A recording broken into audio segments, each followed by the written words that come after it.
I say I have not defrauded anybody. What are we going to talk about today, Temidayo? The biggest con man out of Africa. That's Hush Puppy. Bigger than Hush Puppy. And that is this man, Dr. John Ackah Blay-Miezah. Blay-Miezah says he is the richest man in the world, the sole beneficiary of a secret trust fund that last time he counted stood at $27 billion. Where did the money in the fund come from? From our ancestors. I'm totally confused. Oh yes, you should be. According to this man, Nkrumah had secretly hidden away millions of dollars in cash and gold. Years after Nkrumah's passing, Blay-Miezah was ready to act on the late president's wishes. He promised he could bring $86 million worth of gold back to Ghana immediately. And this was only the beginning. My word is better than my bond. I will never disown it. He knew the British wanted his kingdom. He knew they were going to come. He was not going to take nonsense from them. So he told his people, if the British come, take their heads, bring them to me. I will give you gold. Like you're doing what you love and you're getting paid for it. I like it when Africans tell African stories. We're talking about African stories, but then it also gives you like a glimpse into like history or what those times look like, people's motivations, and maybe juxtaposing into what's going on now too, and seeing how history can repeat itself and does repeat itself. And even from an economic point of view, so like in case I want to start like a side also. Please don't scam anybody. Please, the point of this podcast.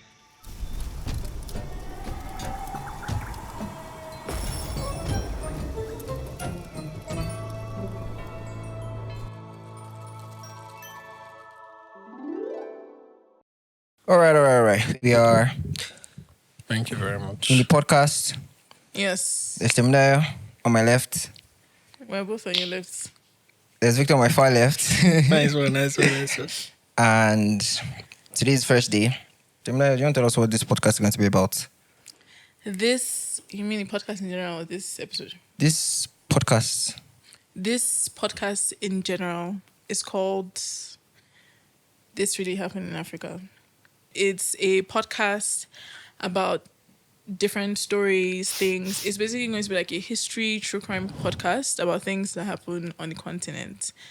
The purpose of this podcast is to have a space for conversations about people. It's not going to be like history. It's not going to be a textbook history. We're not going to be talking about wars or... mainly going to talk about African people that did things on the African continent. Victor, do you have anything to say about that? After, when you're done, sniffing the mic. I feel like...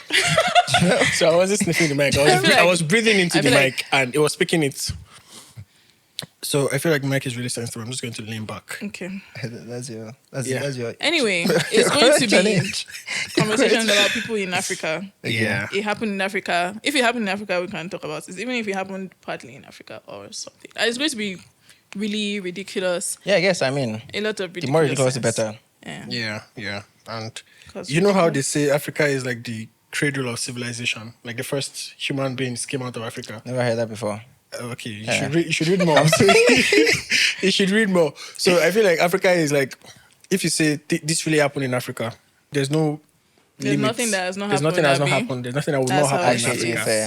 To be fair, yeah. That's how I see it. So you didn't know Africa was the cradle of civilization? I think it's supposed to be like the Mediterranean or something. Mediterranean, Korede. It's not. Where's the Mediterranean? No. There's actually, I think it's somewhere in Greece. Is it Mesopotamia? Mesopotamia. Yes, Mesopotamia. All right. Yeah. So where is the first human beings came out of Ethiopia. Yeah, that's what they say. Egypt is supposed to be the cradle of civilization. Egypt is an African. I think it's you mean Africa. I think the oldest fossil. It's actually Africa. Wow. Korede's crazy. Cradle of civilization is Mesopotamia, which is... But I don't know if maybe it's possible that the first human like skeleton, like the first fossil that we've seen of man, I think was out of Ethiopia. Maybe. But this is generative. Sometimes it's I'm serious though. No, I guess you. But no, there's like. I don't think. There's the. But they said other regions that are considered to be cradles of civilization. Egypt under other regions. Egypt like the third. Egypt. There's Peru, Mesopotamia. There's another one before we now talk about Egypt. Indus Valley, China, Central America, obviously much later. Peru. No, I feel like racism is in play here because I guess. if the first human being came out of Africa, I mean, there are other articles. I The think it's cradle of civilization accepted. should I be- think it's accepted that it's Mesopotamia. Mesopotamia. Yeah, yes. probably. okay. And we'll give it So- to them. So give it that to them. being said, Yeah. we're obviously not experts In in what we'll be talking about.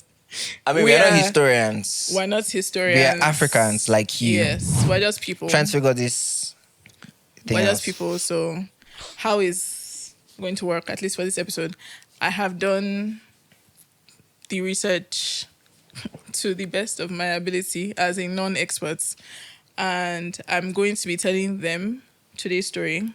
The both of them don't know. Presumably, they might know, but at least they haven't. Presumably, don't know what I'm going to be talking about, and yeah. Yes. What are we going to talk about today, Temidayo? We're going to talk about the biggest con man, arguably. I don't know. Like I said, not an expert on the biggest con man out of Africa, but pretty big con man. Like the OG, as Hush Puppy.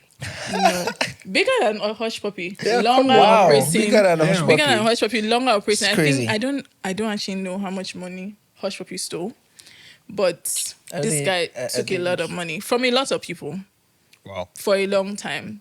And he was like the OG, like OG Nigerian prince scammer. Is this guy? You know, like Wow. Nigerian prince scam is like, I That have money Nigerian prince- somewhere Yeah. and I need some money. some money to get it and yeah. I'll give you. Yeah, he's like the So he's like the founder of that. scam Arguably. tactic. I thought it was the guy that sold the airport. I thought that was the original when Nigerian did prince. he sell the airports? He sold the Nigerian Maybe airport. he's That in was Nigerian. No, in I've the heard of that guy. The 19 But Yeah, I've heard of that guy. this guy, or 80s. also the 70s. I don't know who is first, but I think this guy scammed How more much people. did he sell that airport for? It was like millions. Hundreds of millions Millions, of dollars, actually. $300 million, something like something ridiculous. like that. I think. Or that was pounds, it. I think. I don't know. Right. Very good. We have an episode topic for next time. Today, the Okay. person we're talking about is not Nigerian. Okay. He is Ghanaian. So we're going to Ghana. And yes, there's John in his name. Apparently, Hush Puppy There's John in stole his name. $300 million. Just $300 million. Cumulative or at And, but you know you have to date. conspiracy to launder. 'Cause Actually. I So we think- don't know if he actually stole 300 million. What we know is that, like they say, like he laundered, or his plunder or launder is like up to 300 million. Well, in 1970, $200 and something million is more than 300 million now. Yeah, Wow. If you So- factor for inflation. I'll just say that. $200 million in the 1970s. 1970. That's already $1 billion now. No, I don't inflation. know. I don't think inflation has been that bad. But it's, I it's think going to be inflation close. increased by at least It's going to be plus close. 500%, right? That's too much. It's going to be close to a I just feel like even in Nigeria, like $1 3 years ago was 400. That's Nigeria. Nigeria's inflation rate is not natural. That's Actually, not, I it's mean, not the same to as be every, fair. but dollars. To be fair, yeah. All right. So we'll start. We'll start in 1975 Accra. In a castle right by the sea. Okay, before I go on, for Ghanaians listening, I tried my best to learn how to pronounce these names. I'm not a native Ghanaian speaker. You can pass the But- names down to me. I can help you. No. No, I'm not doing this. No. But yeah. Charlie, we apologize. Yeah, I'm sorry. Yes, let me just say that. Okay. I tried. So 1975 Accra, in a castle right by the sea, Oshu Castle was the seat of government in Accra at the time. That means it was like our Aso Rock in Nigeria. And it was the seat of government until 2008. They changed it. I think the new place is called Jubilee House or something. Okay. Sounds very fun. Jubilee House. Jubilee House. Our one is what? Aso Rock. Aso Rock. Sounds sad. Jubilee Well, House sounds I don't think Aso Rock itself. For Nigerians listening to this, Yeah. we apologize too. Aso No, Rock- the thing about it is that the capital Jubilee House. It I sounds don't like think- I like don't- the headquarters of a church, like a redeem. Like zona headquarters of Redeem. Jubilee House. I'm pretty sure there are Redeemed churches that have that. Yeah, Jubilee House. I'm sure there's so many Redeem churches that have Jubilee House. I'm not sure if you want to register Jubilee House as a church name now, it'll be difficult to get. Yeah, you know the You registered have to church like, names. put like Jubilee House of Pentecost. Yeah, Like yeah. that. Wow. Okay, your parents went to Redeem, Abby? Yeah. Okay, and your parents, yeah. Okay. I went to Redeem. We went to Redeem. We went to Redeem. Both of you went to We grew up in Redeem. Yeah, we Redeem. grew up now. That's our alma mater. I didn't grow up in Redeem. Shout out to Lagos you missed Province so much. 2, which is now Region 1 or Region 2, I think. Are you sure they want to be associated with this podcast? All right. Moving on. Okay, let's move on. Triumphant Saints Church. We're still on the second sentence of the script. All right. Yeah. 1975. So Oshu Castle, surrounded by bright sky, shimmering blue sea, calm waves, Wow. with canoes gently rocking by the shore. But inside the castle, in a heavily guarded room, obviously because government house, Of course. scenario was not as tranquil. On one side of a huge desk was Ghana's head of state at the time, Colonel Ignatius Kutu Achimpong. Apologies once again. I checked that one. Ancestor of Josh Achim Mapong. What are you talking about? As a Chelsea football player, Joshua Achimpong. Yeah. All right. Okay. And on the other side was a currently incarcerated man with an absurd tale.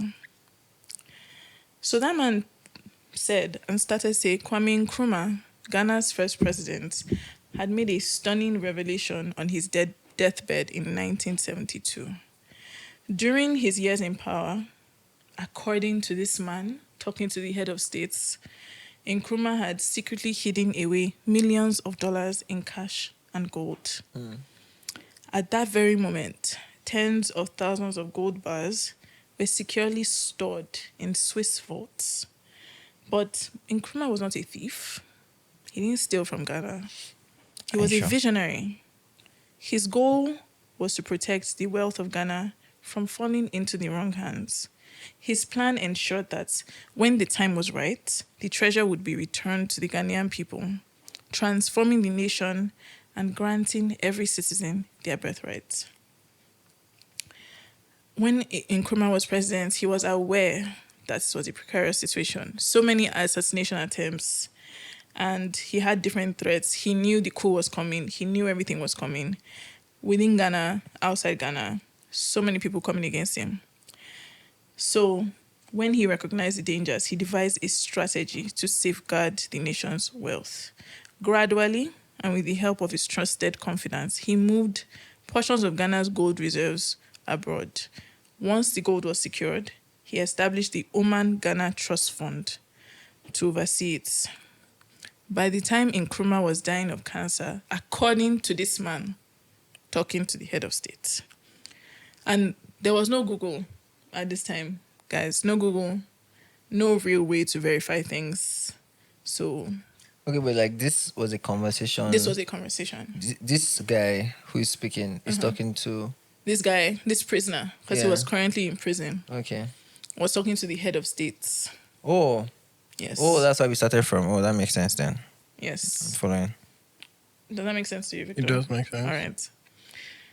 So by the time Nkrumah was dying, most of his allies and friends had abandoned him.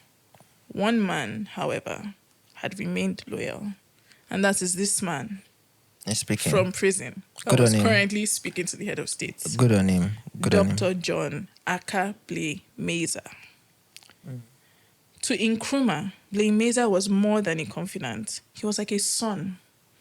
Trusting him completely, Nkrumah put Blay-Miezah in charge of the trust fund, confident that he would fulfill his vision for Ghana.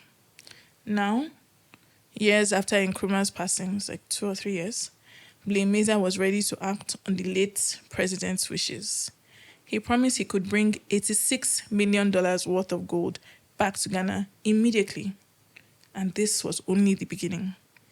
Once the conditions of Nkrumah's trusts were met, the remainder of the fortune could also be returned. Blay-Miezah's words were nothing short of dazzling. He said, and I quote, "Imagine it. Every Ghanaian will have a good home to live in, clean pipe of water to drink, steady electricity, modern hospitals and clinics, quality schools for their children, good textbooks, smooth roads, new cars, thriving industries, and jobs for all." Blay-Miezah knew critics would dismiss him as a fraud or a con man, but he urged them to believe that some people are trying to stop what is real. Please, let us open our eyes so this country does not lose this beautiful chance. Let us not lose this wonderful opportunity. So I'm going to pause. How does that sound to you guys? Sounds like he's a born charismatic. It's very persuasive. Very charismatic, very charismatic. So, Yeah, also seems like probably influenced by the Kwame that he keeps referencing to anyway. Because Kwame also was that kind of guy. Kwame was also very charismatic. Also So why are we very- calling him by first name basis? Nkrumah. I mean, the thing is, that's why I was like, you guys What do can, you want to you call guys him? can pass. What do you want to call him? It's like people like that, like Edge of This is State. someone we I'm call familiar them, with. Like, Stop it okay. now. You are familiar with Kwame? I am familiar with Kwame, the Okay, great. so you It's two. just nobody ever You recalls too. It's- a head of state by their first name. Like Kwame Are you was a kidding? president, Buhari? though. Okay, that's not his No. first name. Okay, Nkrumah. Muhammad Buhari. Muhammadu, like Nobody says Bola, Muhammad. like It's people true, just go around it's saying true, we're in it's true. Bola's economy. Nkrumah. Or Nelson. It's- Nkrumah. That's true. Nkrumah. It's crazy. What was Elijah's name? Which Elijah? Elijah in the Bible. Chariots of Fire.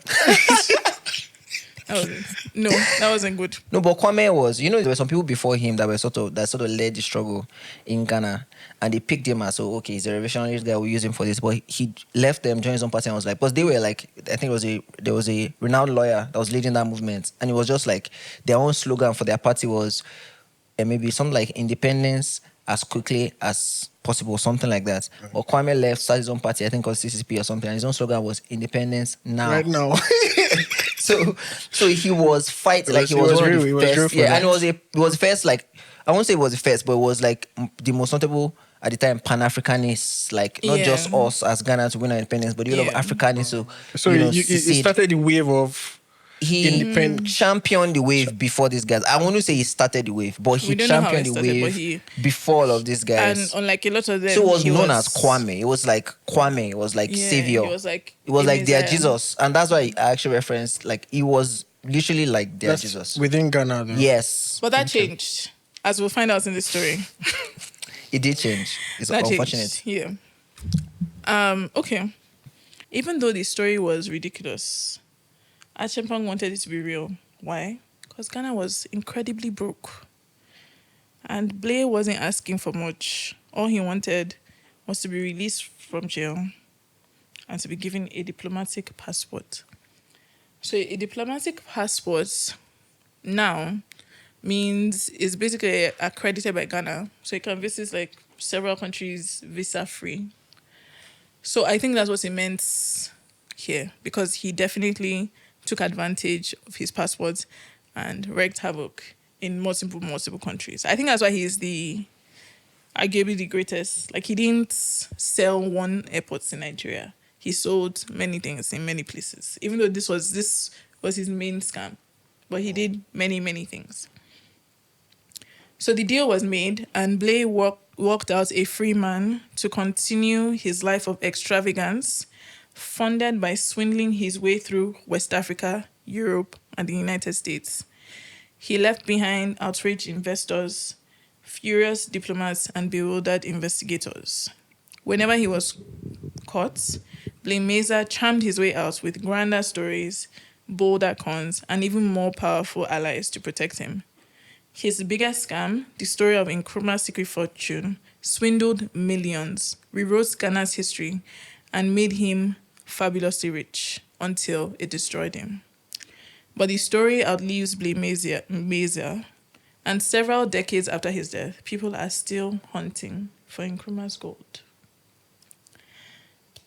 So, Is that the end of the story? no, that's the intro. I forgot to cite my sources. My main source was this book. Anansi's Gold, The Man Who Swindled the World by Yepoka Yeebo. She's a British Ghanaian author and journalist, I believe. If you want to know more when we are done, you should read. I think it's in Nigeria. I got it from Roving Heights, but it's also on Amazon and so on. So I was going to ask that how much of this? I know you mentioned that there was no Google, so there was no way to verify. But this Achimpong guy, did he do like research when he like heard the story? Was there some sort of like cynicism, or did he just? We're going to go into it more, but there was like a prepared reason. Like there was a preparation for this scam. Like why it was somewhat believable. Because after he told Achimpong actually told him that he shouldn't, don't tell anybody. Tell the public, Don't right? tell the public. But he did. And people believed, like it was everywhere, that there was this money.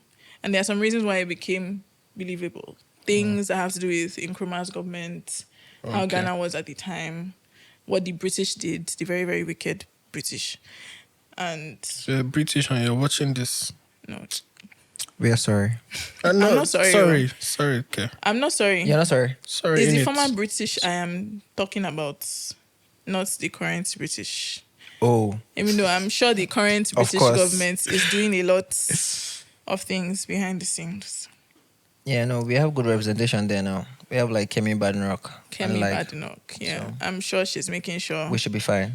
Yeah, we're fine. We should be just all right. with Kemi Badenoch, all yeah, right. just all right. Yeah. They were just all right. We'll be fine. So we're going to do some of his origin story at this Okay. point. Okay. Blay-Miezah was born in 1941 Okay. in a village called Alenguzure. That's probably wrong, but I couldn't find it. Where is this village in what part of Ghana? I'm guessing there. Sorry. Yeah. He was born as sort of a miracle child. Okay. His parents didn't think they would have another child, so they saw him as a gift, destined for great things. And they named him after his grandfather, John Blay. So John Ackah Blay-Miezah is not his original name. I just kind of feel like why didn't you just name him? Because usually Ghanaians do that thing where like they'll name him Are a you name about that to is... make a generalization about No, Ghanaians? no. But like we also do it in Africa. Like I thought it was a miracle child, I'll name him Eri or something. Like why would I just? I think it's a miracle child. I name him after my I don't know grandfather. why they did this, but they named him after his grandfather. Maybe the two are mutually exclusive. Maybe they thought he was a miracle child and exclusively also named him after his grandfather. I guess. His village Turned out to be didn't weird anyway. have electricity or running water, Oh, but that's it sad. had a lot of natural resources, lots of forests, coconut groves, had a beach. At night, the sky was really clear. You could see constellations. Just like And Ijibili. it was located in somewhere called Nzima County, which is now part of the western region of Ghana. Okay. And his village itself, or Nzima County itself, has sort of a sordid history, which we will take a detour and talk about now. Small detour, but it's part of Blay's origin story. So we should talk about it. So about 100 years before Blay was born, Ghana was still called the Gold Coast. There were different kingdoms with their respective rulers, and the most powerful of them in this region was Awule Kaku Aka. Supposedly, the streets of his kingdom were paved with gold. Like I've heard that somewhere else before. Yeah. They say heaven now. Heaven, yeah. Heaven, yes. He had ceremonial cutlasses and swords with gold handles. Those ones were real. We've seen them today. Golden armor, gold tiger, like a whole tiger made of gold, golden cannon, plenty gold, Gold Coast, and this guy had a lot of the gold. Wow. This is where the British come in. Our lovely British. Our Always coming to save the day. colonizers. They wanted the gold and they wanted the kingdom. But he was not trading with the British. The people were only trading with surrounding nations and surrounding people. Okay. And He knew the British wanted his kingdom. He knew they were going to come. He was not going to take nonsense from them. So he told his people, if the British come, take their heads, bring them to me. I will give you gold. So, very, very straightforward job. So he basically said he placed bounties on the British. If you see them. What do you think about that, Temidayo? About what? Exchanging British heads for gold. I think if it was... How much gold was it? I don't know. I think any gold is enough gold. Right. I mean, all you have to do is slice better than off 30 pieces of silver. The kingdom also probably didn't like British people too. He probably hated them, so it was like you're doing what you love and you're getting paid for it. It's just as best case scenario. But yeah, there were some. I think there were some Nigerian, British agitators, like call them. They also did some I think it happened in Nigeria. drastic things. So, as he commanded, that's what happened. But it didn't really end well for him. As with many of the agitators in general. I don't think it did. And if we wouldn't be here if it did. Anyway, in 1848, a British businessman, Francis Swansea, sent messengers into King Kaku Aka's realm to demand his submission. But the messengers never came back. Oof. He must have loved the kingdom. The assumption... I mean, paved with gold. My assumption... was basically heaven. They were probably Christians. Is that the people saw them and took their heads, did some business. Collected gold. Did some good business. Some cheap gold. Yes, easy gold. Easy money. Yeah, easy money. That also sounds like the beginning of the end of the Benin tribe. Like the British sent some emissaries to the king. Yeah, and then they killed, so they now... We don't know if they killed, they just didn't go back. They just didn't go back. And then British came back and razed the place to the ground.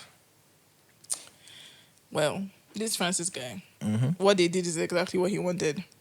He was not great, like even by British standards at the time. Like he wasn't even like he was...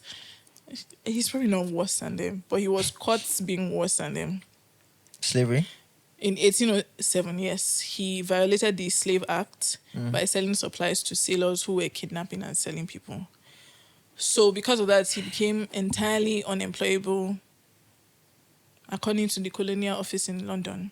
So he couldn't get a colonial position, and he had to get creative to make money as a businessman. He had been planning the attack on King Kaku for a while. 6 years before, he had stood before a parliamentary committee to lobby for the annexation of Nzema land. 6 years later, when his messengers didn't return, he took advantage of it.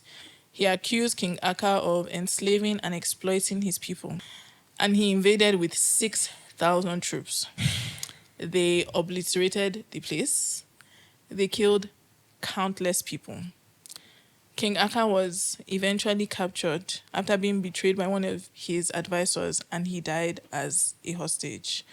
All of this was for British profits. And there was a lot of profits. I imagine. All of that cutlass gold. There was so much loot after that. Swansea said that, quote, it was difficult to even make a fair distribution of the spoils. But some of his distribution is as follows. He took King Ackah's gold skull cap, gold sword handles, and cutlasses for himself. I think those things are currently now in the British Museum. At least the cutlass. I think she had a picture in the book, actually. Yeah, I have some of my possessions there too, actually. It's pretty sad. Difficult to get out of that place. Unless they have your stuff. Your possessions. It's like the FCC. Your people's possessions. So your people's possessions. Okay. Basically, which of them, southeast or south? My south people. Your south side side. Yeah, my Benin. Yeah, my ancestors, royalty took all our stuff. You know, Black Panther tries to get it out, but stop there. Just stop there. All right. Was it a successful mission? we all saw Killmonger trying to get it. Okay. He did its best. He did his best. So Queen Victoria, who was queen, then she got the gold tiger. I don't know where the tiger is. I guess I could have looked at that, but it's probably with them too. And then the governor of the Gold Coast at the time also got some of the gold items. Governor of the Gold Coast was like the British person they sent to that area to just be in charge of the area. So it was a white person. It was a white man. Like Governor General. Wasn't actually someone from there. It was just like Who's a British person? Same thing in Nigeria too. And most colonial. Lord Lugard sort of was for us, I guess. I think. Was not Lord Lugard. We had someone that was a Governor General. Was it Lord Lugard? It was a Governor General. I know Lugard was the most popular. Had sway, at some point. Because he's the one that's brought he all came of as the a businessman, but I know that together. he was given position. Yeah. So that he could wage war, basically. So, all right. But even with this victory, in quotes, Swansea had not found what they were truly looking for. The motherlode. King Ackah's ancestral wealth. So apparently there was like some generational gold that King Ackah had. Not just the one that was on display. The royal treasure of Nzemaland. Swansea said, "We have in vain endeavored to persuade the king to disclose the spot where he has concealed his treasure, which must be very considerable." So I think this persuasion was probably torture. Probably. And I don't know. He died as their hostage. So King Ackah had hidden his treasure. He didn't tell anyone, despite the persuasion of the British. And at least for those listening, persuasion in air quotes. And so we don't know. We still don't know what happened. We don't know. No record of it. Not even after. Or what happened to what? Like what happened with King Ackah in the jail cell? I mean, we can make a pretty good guess, but that's not what we want to do together. I mean, I didn't look deeply into it, but he died a hostage. That's what he said. I guess he would have died anyway. Like he killed too many British men for them to have released him.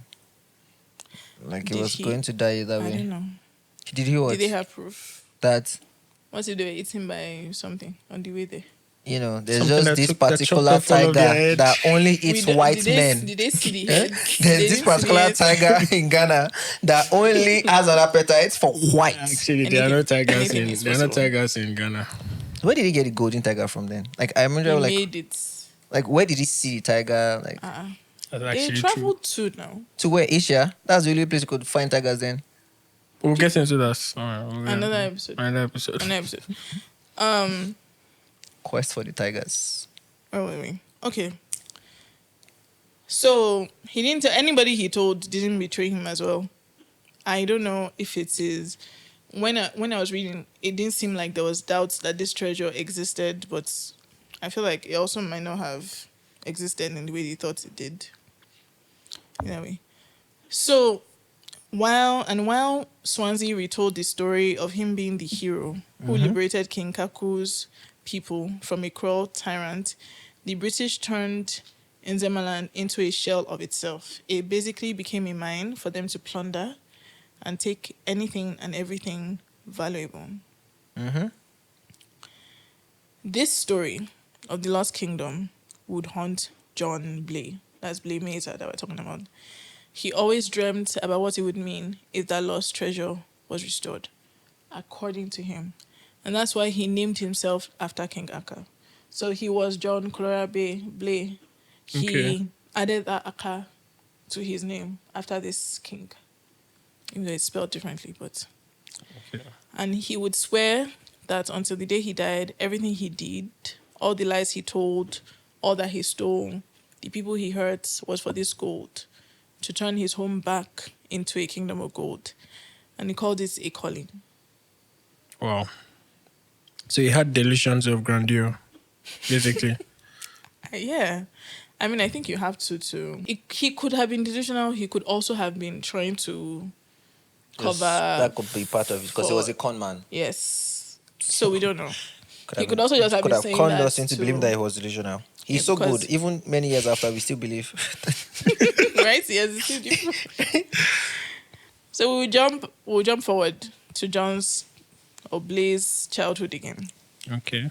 When he was a child, he said that he had that thing that like puppies and cats have, that like they just looking at them makes you want to do anything for them. Wow. So Cats have that.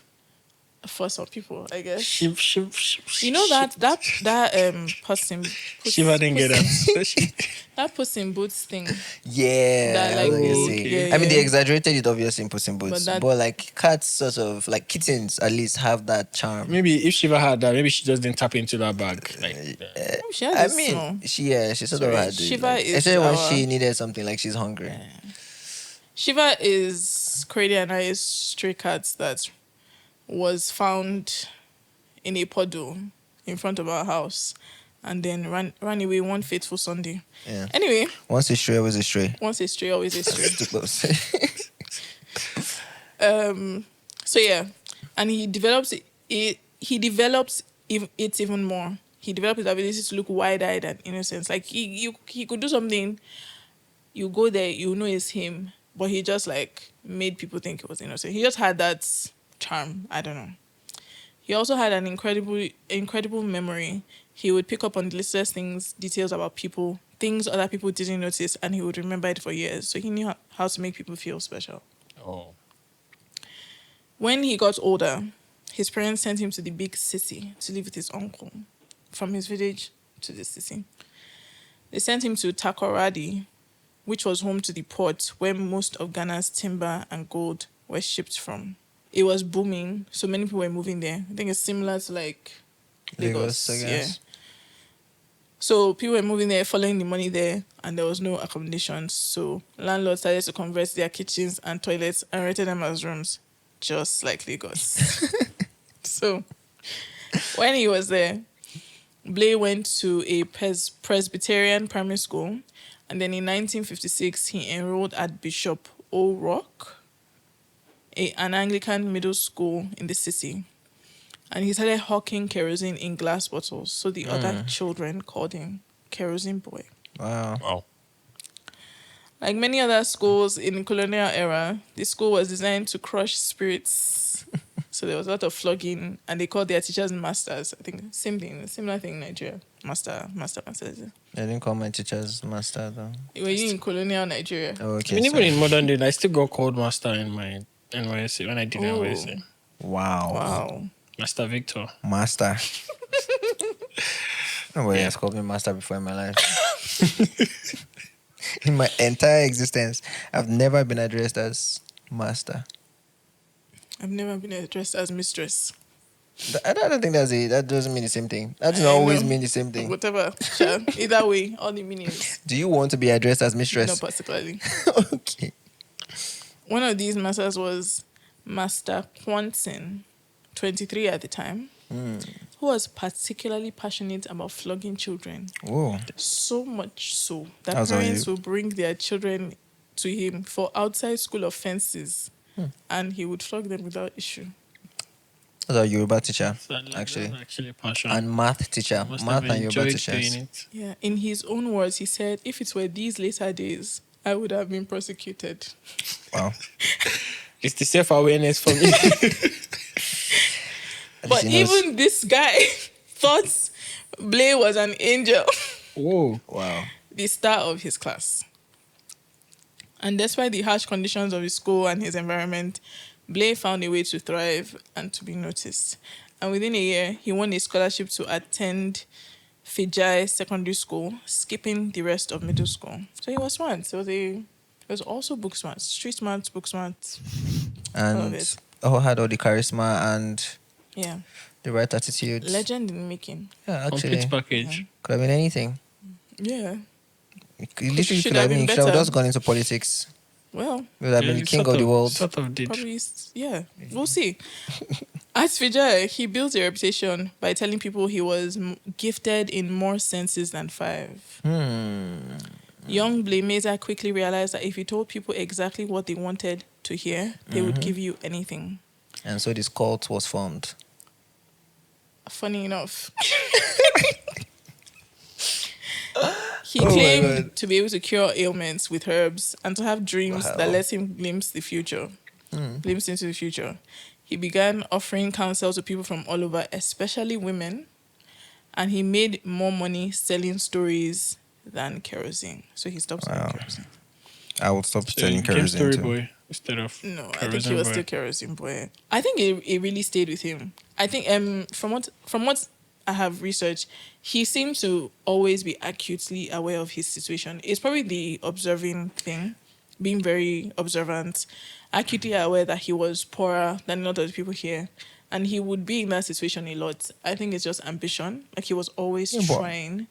So he would be in situations for his eventual benefits that among people richer than him, more educated than he is, more power than he is all the time. And he was always like acutely aware. So I wouldn't say it was awareness. I would say He was. The kerosene boy but thing if you're a stayed with him. like, it's what people do now where they want you to always know that I came from the bottom, as a way to make you see that, oh, I am good, I'm the good guy. Like for example, to you today, Elon Musk would keep telling you his father didn't have any money. Yeah. You know, he was beaten and all of these things, even though some of it is true, but a lot of it is not true. Like, you're not exactly poor, but everybody wants to have that rags to riches story that sort of gives proof to who I am, like how competent I am. Like if I could, that's why Like I'm you're here. driving, Exactly. Not your that I drive. conned my way through, not that I did all of these things, but just like I was a kerosene boy. And so it's a good way to sell yourself. Not necessarily because I'm aware that I'm poorer than all those people. I'm a thief. That's true. Maybe it scammed me too again. I know that's The way you read, it felt like it just always stayed with him. Anyway, all right. So, in the summer of 1959, so this is about 3 years after he got the scholarship, he told his family and friends that he had won another scholarship to study at the University of Pennsylvania, like Ghana's Prime Minister Kwame Nkrumah. Still Prime Minister at that time. I think he obviously also attached to Kwame Nkrumah. You know, funny thing, this is the first time you mentioned Kwame Nkrumah's name outside of, like, you started with the end, right? But this is the first time you mentioned Kwame Nkrumah. Right? This is the first point that he is going to mention Kwame Nkrumah, at the point where he's about to go into university. This is the first time. Kwame Nkrumah also actually had a similar story. Kwame Nkrumah grew up in a poor home.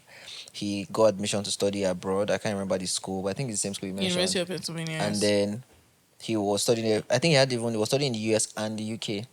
Kwame. He went to the US first. Yeah. Then went to the UK. And then, but it wasn't making him money. Like, he was still poor. His family was still poor. So that's also, I think that was one reason why he first took the job to join the political party that called him, because he was an activist. So like he first left school to take the job to get paid. But Kwame also actually came from a very poor home. Also had that like rags to riches story. That's why you could really connect to the grassroots. I think that's why he was really, really relatable to his people. Yeah. So, well, this time he was already prime minister or president. Whatever it was. Kwame himself was already. So he won the scholarship just like Kwame Nkrumah. And on August 3rd, 1959, everyone who knew and loved Blay saw him off at Korede Harbour as he embarked on the African Glade, a former Second World War freighter, and strangely, Blay was the only passenger on the ship. I don't know anything about why that was. I don't know. How long was the trip? Well, he left August 3rd and he landed August 15th. I don't understand the 12 days. significance of this trip. I'm just wondering why he didn't take it like a flight. Guess he didn't have money. Yeah, maybe. It was a scholarship, wasn't it?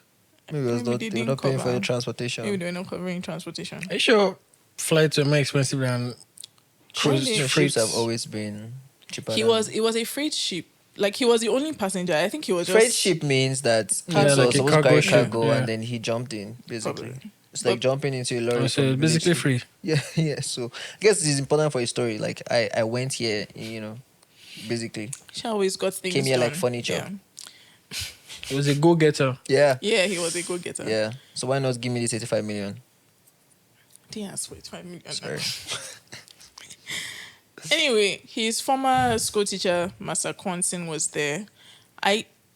Master Quanson stopped being a school teacher. He ended up being like a police officer sort of later on. Yeah, I can see Passionate the about dishing out justice. Anyway, but I don't know if he was still a school teacher at this time, but he like liked Blay a lot, so he was there. He wasn't, whether he was still a school teacher, I wasn't his school teacher.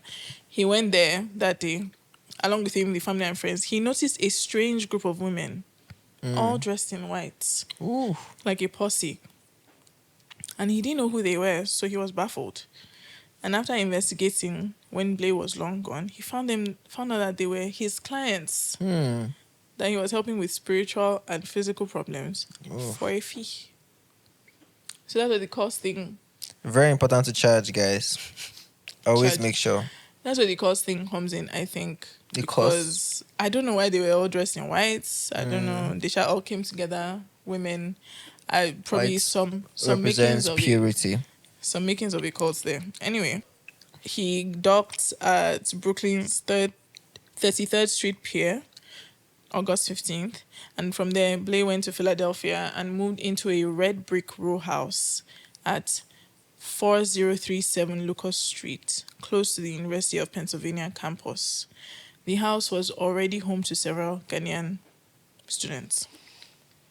So we'll talk about the Philadelphia that Blay landed into a bit. As African nations started gaining independence in the mid-20th century, a wave of students from the continent flocked to American colleges, with Pennsylvania's Lincoln University leading the charge. By the 1950s, Philadelphia was home to a vibrant community of African students. Among them was a young John Ackah Blay-Miezah, who found himself rubbing shoulders with Ghanaian elites, children of wealthy, influential families who exuded worldly confidence. But Philadelphia was a city of contrasts. It had cultural charm with jazz debates in libraries and bustling diners, but there was also a dark underbelly of corruption, decaying infrastructure, drugs, and brutal racism. Like, Philadelphia was shockingly racist at the time.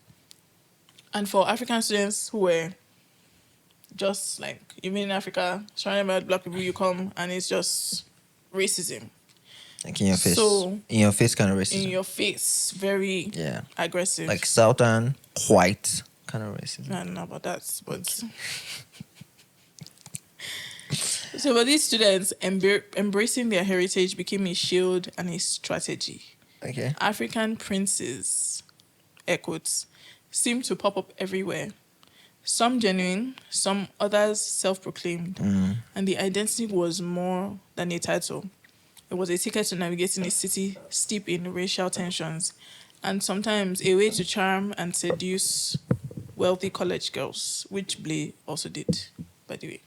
That's him. That's Blay. Yeah, that's Blay. So he also partook in the... They did it basically... I think it was better to be an African prince than to just be like a black boy. Yeah. So that was like... I think it's always better to be an African prince. And like, but like when you like have even that more much so race, in yes, Philadelphia because it was of so 19 racist. It was just better to have that. I'm royalty. Yeah, I'm royalty. So hence, coming to America was born. I don't know. The Ghanaian students in Blay's house were very different from him, and he was deeply aware of this. They were from wealthy families, living glamorous, carefree lives. And for Kerosene Boy, this was very instructive. He wanted what they had, and eventually he would take it. Blay was so charismatic and popular that no one actually noticed that he had never enrolled at the University of Pennsylvania. While his roommates were studying, he was working at the Union League of Philadelphia, an exclusive private club. So think like rich white men smoking expensive cigars, making deals. And Blay made sure he listened closely. He was fired after a year for unsatisfactory performance. But I mean, instead of... this is monumentary now. Like, this will be the first time Blay is ever, like, loses a job or loses an opportunity. He did so well in school, everybody loves him. Much interested. He wasn't there for the job. He was there to, like, study money and power. So he could emulate money and power. So, yeah, nobody knew he wasn't in school. No, his classmates. So he, instead of learning the university, he learned at these dinner parties and the Union League, and he was learning how to be the center of attention. He would later use what he learned and the people he met in unbelievable ways.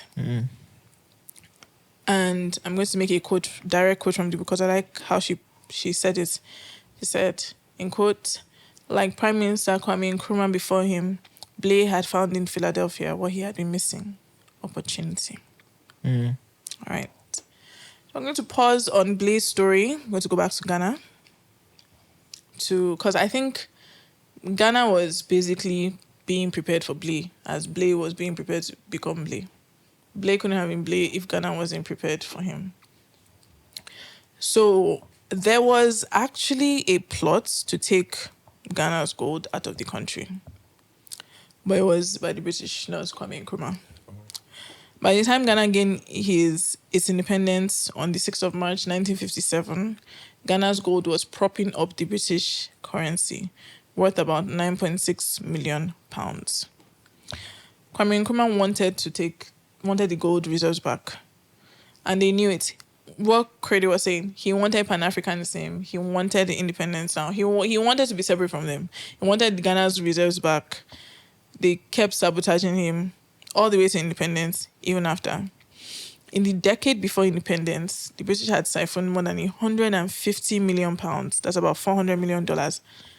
And out of Ghana. And contrastly, they only invested £1.5 million or $4 million over that decade. That's probably why they were delaying the independence, because they really delayed Ghana's independence. Yeah. So Ghana was empty, basically, by the time Kwame Nkrumah was coming in.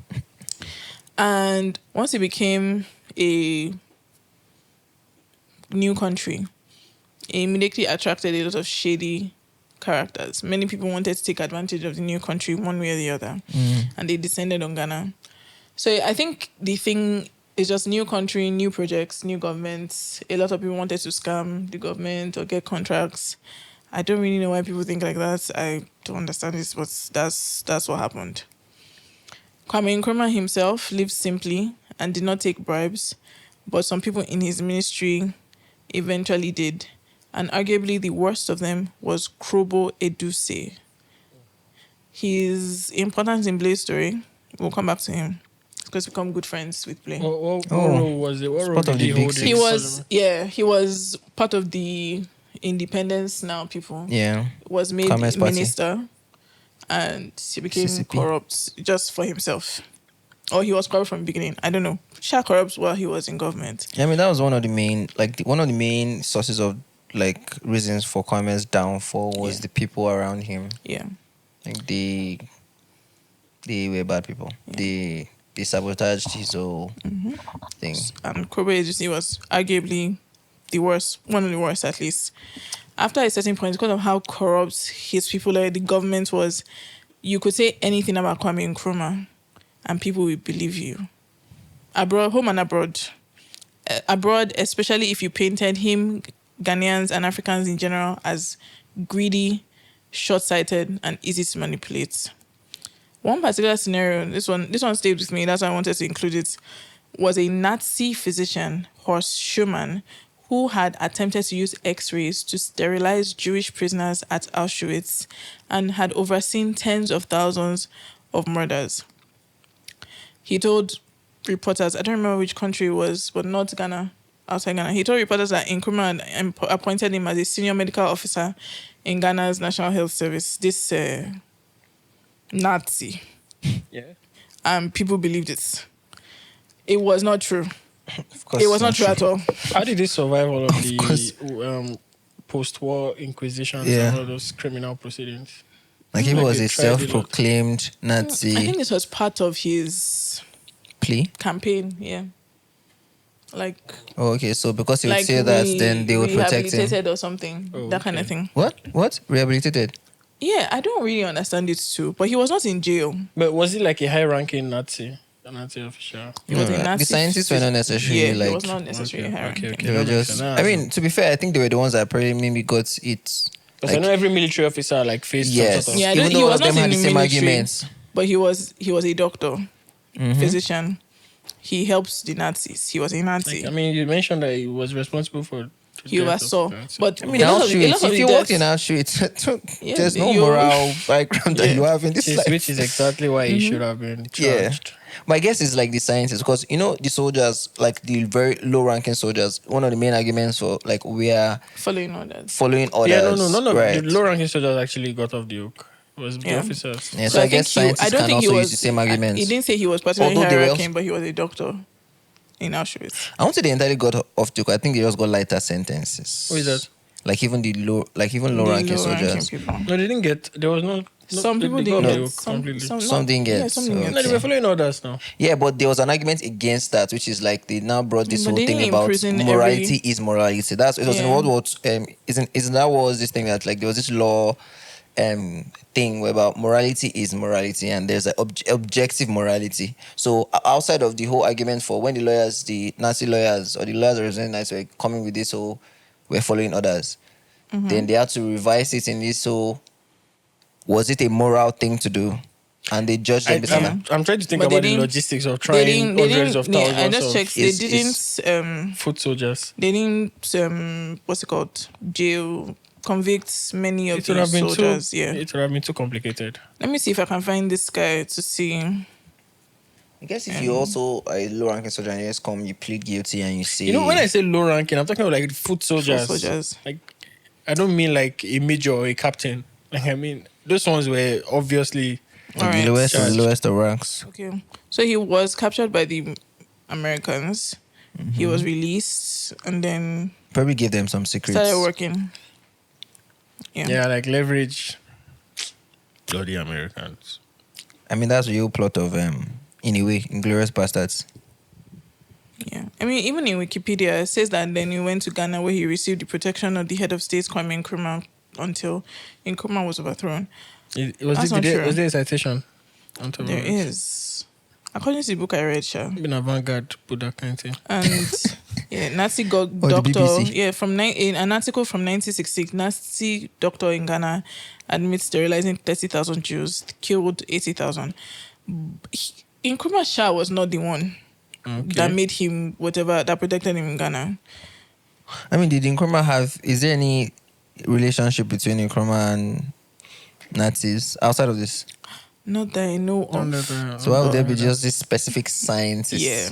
Like, I for don't- what reason or purpose? Okay, but you're trying to establish the context of how He got Ghana there. and Nkrumah could be painted as easily manipulative. Yes. Or like you would just believe. Yes, exactly. So if, I'm a Nazi physician, but I got Ghana to protect me when no other country would. I think, okay, would that mean also Kwame is a bad person? Like that gives him bad Kwame is a rep bad internationally. person. Ghana is easy to So it's manipulate. like now the Jews don't like him too. And then, he's a Nazi, basically. It's a Nazi. apologist. Yeah. So people did a lot of shady stuff in Nkrumah's name at this time. And the British were okay with, They were definitely okay with it. BBC carried the news. They were definitely okay Because we hate him anyway, so. with it. Yeah. The British, the Americans, France, also European people, they hated him. They wanted him gone. So it was just like they would push the scammers, they would support the scammers, they would support all these people just to ruin Nkrumah's name. So there was no internet at this time. Communication was limited. You couldn't just search things. And they might not even have searched if they could anyway. I think they wanted to believe lies. And at the end of the day, all the lies clouded the truth about who Kwame Nkrumah was. And people who fought with Nkrumah during independence turned against him. Nkrumah's biggest mistake was creating a government full of people whose only priority was themselves. And every time a minister or advisor got exposed in Ghana, the Ghanaian people would lose more trust in Nkrumah's government. And it was like, why would you even believe Nkrumah was not involved? Like, it's sort of odd. I mean, if you told me, no, I would never believe that. It's just that everybody in the Nigerian government, not the president. It's just everybody else. Like, good luck, Jonathan's Yeah. sort of Yeah. narrative. Yeah. Like, But- he had no idea. He had no but idea. The entire cabinet was Yeah. siphoning billions. Exactly. So, But I guess, Nkrumah's biggest mistake might probably actually is not relinquishing power after taking it. I mean, I don't know. And I didn't go into much of that. One of my Nkrumah. Most of the Nkrumah story here is just like related to why people believed Blay. People say the biggest mistake is he trusted the people, didn't relinquish power. I don't know why he didn't want to. I didn't go into that. I mean, I think he always felt like it wasn't time yet, and Yeah. these people that are the other parties are being like the British is sponsoring them, so it will British just be was setting us sponsoring back. them, yeah. The British was sponsoring, to be fair, so it's just setting us back. Yeah. So it's like it's not a time, but it was a democracy. It was not like it was still like I want to keep on. Yeah. You know, I think he had a plan. He was trying to get like infrastructure to a certain point. He was trying to get things to a certain point. But anyway, yeah. back to Blay. So that was what was happening in Ghana. Nkrumah was having a difficult prime ministering. People in Ghana didn't trust him. Everybody was against him in Ghana. Even people that were with him before, at least the good people, were against him now in Ghana. British, USA, Europe, against him completely. In 1963, Blay returned from Philadelphia. Told everybody he graduated from the University of Pennsylvania. He did not. Boo. But it wasn't even admitted. Wasn't even admitted. Oh, hence the freight train. Hence the no scholarship. No scholarship. I'm saying that they did not give him money for transport. He didn't have scholarship. He didn't have anything. He just jumped on a ship. Yeah. That was going in the way of the US. And stopped in Brooklyn. Headed to Philadelphia. Yeah, man. So, but soon after he got to Ghana, was imprisoned under the Preventive Detection Act. This act was introduced by Eduse, that's the guy I mentioned that became good friends with Blay at the end. Okay. He was one that introduced this act. It allowed the government to imprison without trial anyone who was suspected of activities prejudicial to the security of the state. Eduse himself used this to imprison people he didn't like. That's probably what was his relationship with Blay before? At that time? He didn't have any relationship with Blay. He wasn't the one that imprisoned Blay, but he's the one that introduced the act, mostly to just for people he didn't like. To misuse it. So like Blay just landed in Ghana and then No, we'll get into why it's okay. happened to Blay. So people who called out Eduse's corruption, people who stood in his way, he would just suspected of doing this and off to jail with you. That was all. No trial, nothing was needed. He wasn't one that imprisoned Blay, like I said. Other government officials and bodies also used this. When Blay got to Ghana, for some reason, he was claiming, I guess he was trying to still do his I'm a prophet, I have powers scam then. So he was claiming to have a prophetic dream about an assassination attempt on Nkrumah's life. And then they just imprisoned him. Like he wanted things to see, fall apart kind of wanted to see situation. Kwame Nkrumah. He wanted to see Kwame Nkrumah. He needs to see Kwame Nkrumah. So they just, you're actually a threat or you're crazy. Just either way, off to jail.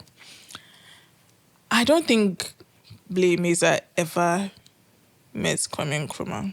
And Kwame Nkrumah met a lot of people. There's one person that says he met someone called John Blay one time in Kwame Nkrumah's office, just someone that was there in passing. But what we know is, I don't believe he ever met Kwame Nkrumah, but what we definitely know is Kwame Nkrumah definitely did not trust him, did not really know who he was. They didn't have any relationship. Anyway, either way, Blay went to jail, and he went to jail to do what he knew best to do, taking advantage of the situation. By the time he went to jail, Eduse was also in prison, detained by the same Preventive Detection Act he introduced. He had a very public scandal. His wife, when Ghana was poor, people were suffering. His wife was living in London, and she bought a gold-plated bed from a Selfridges department store for $8,400. So this bed, the way it was described, it seemed like she was just walking past. The bed was not for sale. It was like a display item for decoration or something. I said she must have this gold-plated bed. So she bought it for $8,400. It got back to the people of Ghana. It became a whole scandal. He tried to make a show of it, what's it called?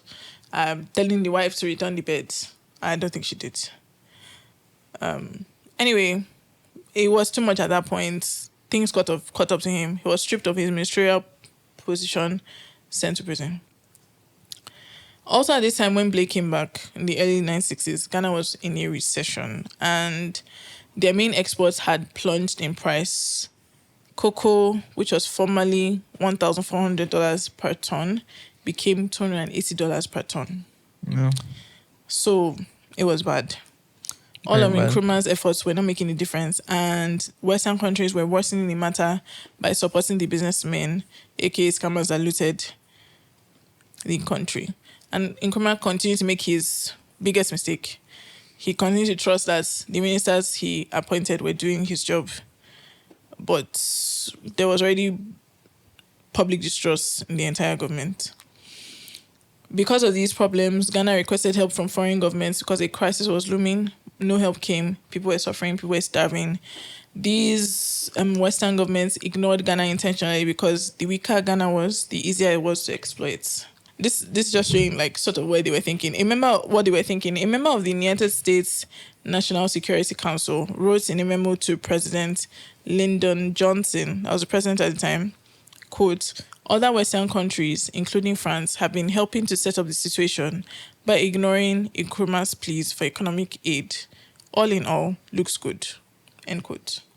So that was their own position. They wanted Ghana to fall. Meanwhile, Blay was in prison socializing with Ghana's biggest men because all those people were also politicians. Another politician, aside from Eduse. Did they have just one prison in the whole of Ghana? This was in someone. I hope I'm saying. How that did right. it happen that he was in He just the got same sent to that jail? one. I think it was just like a lot of political, like if you were seen of this preventive detection act. It was the same prison they were sending all of them It to. was the same prison. That's what it looks like. And his own offense was the smallest offense. A lot of the politicians were in prison, like Ako Adje, the Minister of Foreign Affairs, who was accused of being involved with an Nkrumah assassination attempt. This guy was not innocent. And I'm confused. Is Nkrumah the president Yes. at this point? I thought you said Yes. Johnson was the president. President That of was the America. president of the US. Oh. So that was like an So a American member of the memo. National Security Council Yeah, was was sending writing it to to the presidents. Johnson about the Okay. situation Yeah. and how they were trying to like drown Sabotage Ghana. them. So it was really like things are looking good. Everybody's on board. We're So not helping you mean Ghana. all these people in jail was Nkrumah was just sending them there? It wasn't, It wasn't just Nkrumah. Nkrumah. It was probably wasn't It was Nkrumah like at all. other bodies. It was like security. Anybody in government could accuse. From what I have heard, it seems like most of them were sent there by the person that actually propagated the Yes, law. but this Well, it minister, sounds like everybody just. it was like a security body, like this Akwaje, because of the involvement. No, I mean, it's in, people that all of us here, what we all have in common is that we are involved in a No, no, plot no. against no, Nkrumah. No. They were heroes. They were good people. Also sent to prison. Just because somebody did Just not because like them. Eduse may not have liked it, I sent you to prison. So, but Kwame was not in prison. Kwame was not in prison. No, Kwame has left. Kwame was not in prison till his presidency. Like he was in was prison till prison- he became president. Was prison before, like he Yeah, became right. president in Yeah, prison. while in prison, but he wasn't in prison. And but after like that. this law was after he became the first president, Yes, right? After the governor general. This law was still while he was still president. So he's the one that put the law in place then. Eduse, like I said, was the one that introduced it. Before him. Not before him. Eduse, while he like Nkrumah, like his senates and ministers and like whatever But they called. he has to sign it. It has to go assent to the president. Doesn't and always executive. have to. And the thing is, if a law does not directly harm the country, there's no There's no incentive for him reason not to sign it. Not to sign it. So he basically So said, like a no, country that's- that is probably struggling, signed if you it, see this yeah. kind of very, very nationalist, And there were people law. trying to kill him, actually. so like Like, it was in his best interest. He had a lot actually. of assassination attempts. So they accused this Ako.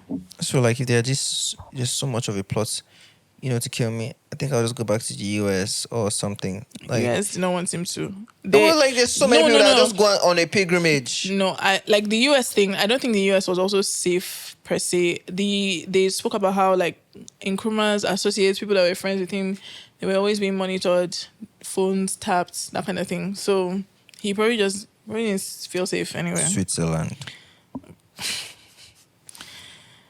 Well, as Ako Ajay, Minister of Foreign Affairs, who was accused of being involved with an Nkrumah assassination attempt, also not a good guy, also corrupt, would end up... He did a lot of corrupt things, would end up doing corrupt things after. And I believe he was one of the people that also aided Blay later on. So Blay was living with, eating with men he would never have met otherwise, and he went from being a nobody to somebody special. Everything kept cooking in Ghana till 1966, when Nkrumah was overthrown via a military coup that the US government oversaw. He was not in Ghana at the time. He was on the way to China when it happened. His family was in Ghana, though, when it happened. His wife and children. He got married to an Egyptian woman. She was a babe. His family fled to Egypt, where his wife was from. They eventually let them go. Like, they came to his house, surrounded it, but they eventually let them fly to Egypt. And in another memo that was written to President Johnson, an official said, Nkrumah was doing more to undermine our interests than any other black African. The new regime is almost pathetically pro-Western. So... It's pro-Nazi, pro-Western, pro-Western.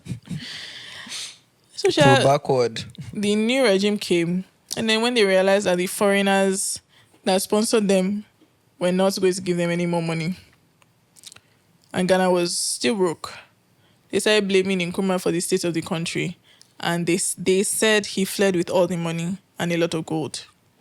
So they were using it as like, Nkrumah took all the money, Nkrumah is the reason we are poor. They said they're going to capture Nkrumah. When they find Nkrumah, they're going to be able to bring all the money back. So Blay did not even, it was easy for him. The new head of states was really saying Nkrumah has stolen the money, ringing that one. The world also supported them with foreign newspapers, including the New York Times. The New York Times adding salt and pepper to the speculation that Nkrumah had stolen from Ghana. So this is the New York. So it's not it's why people believed him, even in non-Ghanaians, even in America, even in Europe. They were writing it in the journals, in the newspapers, that Nkrumah had stolen from Ghana. The Guardian in Britain also claimed that Nkrumah took a bribe of £1.5 million and had 2 Swiss accounts. They initially said he had a personal fortune of $7 million, but in a few weeks, that's the story turned into now is he has a fortune of almost over $132 million. Wow. In Accra, the smear campaign was 24/7. Just Nkrumah stood it. Nkrumah is this. Nkrumah is that. Nkrumah. At this point, what was Nkrumah? What was Nkrumah? Nkrumah from China. He went to Guinea. Everybody goes to Guinea. Yeah, he went to Guinea. Everybody goes to Guinea. So aside from the media, the new regime also gave people press conferences that wanted to speak against Nkrumah. So all those corrupt politicians that are sent to jail, just give them a get out of jail free card. All you have to say is Nkrumah was bad. Educe's was notable. He said he has personally conveyed 13 boxes full of gold bars for Nkrumah's wife before. That was his own testimony. He said Nkrumah told me to steal it. Another person said that he had warned the president against the excessive spending, but Nkrumah told him to shut up. The politicians were let loose to loot Ghana again. They only had to condemn Nkrumah first. Till now, there is no evidence of any of these claims.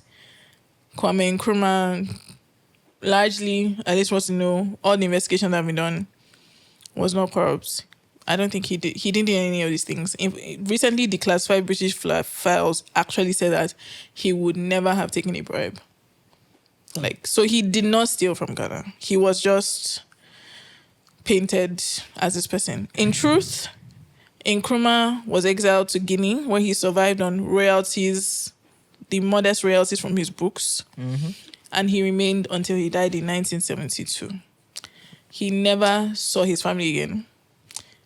None of them could make the trip between Egypt and Guinea because he was still being protected. Like they just felt they would hijack either the wife and children or him. Follow them. So he never saw them again. He died there. That's sad. And Ghana remained poor despite being a gold producing country for centuries. When anyone asked where the gold was for the longest time, the answer was Nkrumah took it. Blay was also released from prison at this time. They just let some people out, so they let him out. And all the corruption laid a solid foundation for his legendary scam. His ambition only had to catch up. And that's where we are going to stop this episode.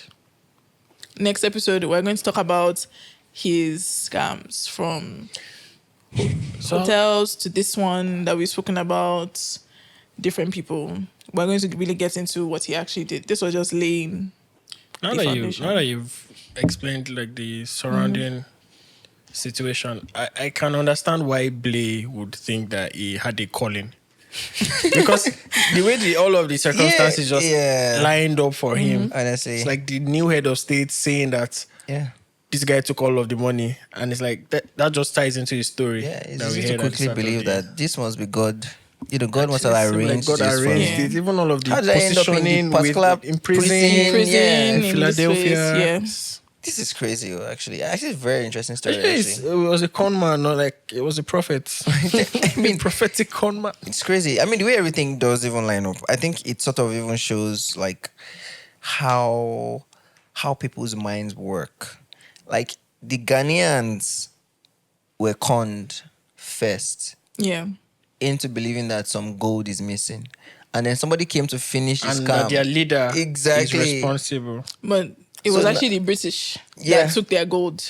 So really, it wasn't even this guy that whatever scam he's going to do, which is I'm sure is going to have a lot to do with, he's going to find that gold.